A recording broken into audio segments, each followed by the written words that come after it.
Antonella balançando a cabeça aqui, concordando, né, nessa história de que o empreendedor passou por algumas experiências frustradas até encontrar um caminho do sucesso. Já ouviu muita história assim, Antonella? Vi que você estava concordando aí à distância. Muitas histórias. Nós vemos muitas histórias de empreendedores que primeiro vão à falência para depois construir o seu negócio de sucesso. Tem uma frase que eu gosto muito, que é da Barbara Corcoran, que ela diz o seguinte: os meus piores fracassos vieram seguidos dos meus melhores sucessos. Por quê? Quando nós fracassamos e nós erramos, nós temos dois caminhos.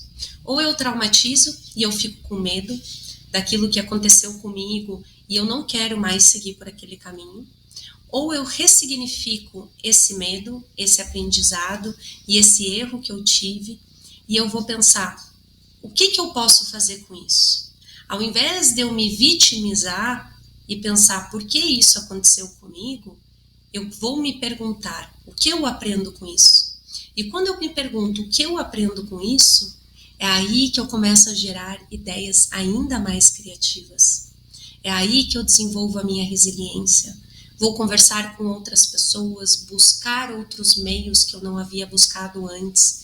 Então, é muito interessante observar as ideias das pessoas que faliram ou que cometeram erros na sua trajetória do empreendedorismo.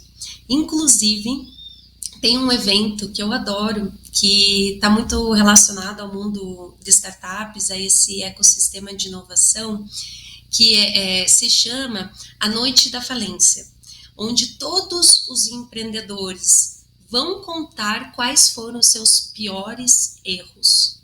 Porque aí nós aprendemos ouvindo o erro do outro e adaptando o que aquela pessoa teve de aprendizado para a nossa realidade. O que acontece muitas vezes? A gente fica com vergonha de falar que errou, ou a gente fica com vergonha de falar que não sabe, ou fica com vergonha de pedir ajuda. Mas é justamente quando eu viro essa chave, que eu ressignifico esses medos, que aí eu vou prosperar.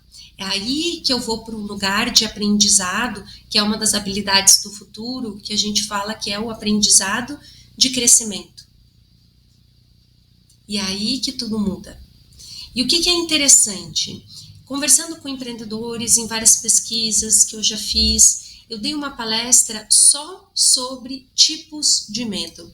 E eu queria citar aqui para vocês os 9 tipos de medo que nós passamos quando nós empreendemos. Primeiro deles, medo do fracasso. Segundo deles, o medo da rejeição. Terceiro medo, medo da incerteza. Quarto medo, medo da competição, da concorrência. Quinto medo, a falta de conhecimento técnico. Sexto medo, foco no operacional e no estratégico, falamos bastante sobre esse.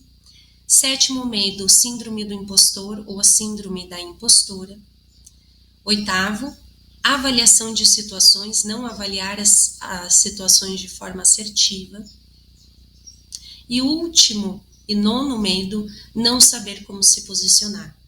Eu escrevi um artigo no LinkedIn, para quem quiser depois seguir o meu perfil, pode buscar os 9 tipos de medos dos empreendedores que curam, que eu falo o que é o medo e eu dou exemplo de pessoas que alcançaram sucesso justamente ressignificando esses medos. E são essas histórias de superação, principalmente no empreendedorismo, que nos dão força, que nos dão gás de seguir adiante e de perceber se aquela pessoa pode, eu posso aprender com ela e eu também posso.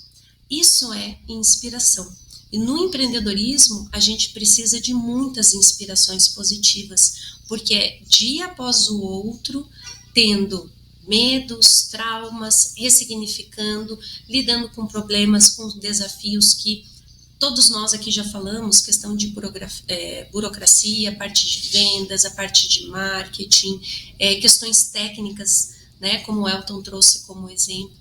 Então, são muitos medos que nós passamos, mas o que é importante? Eu perceber qual é o meu medo, então, primeiro listar esse medo, qual que é o sentimento, a emoção que me gera. Na grande maioria das vezes é a ansiedade. Somos um país muito ansioso, o país mais ansioso do mundo, então isso também é dado científico.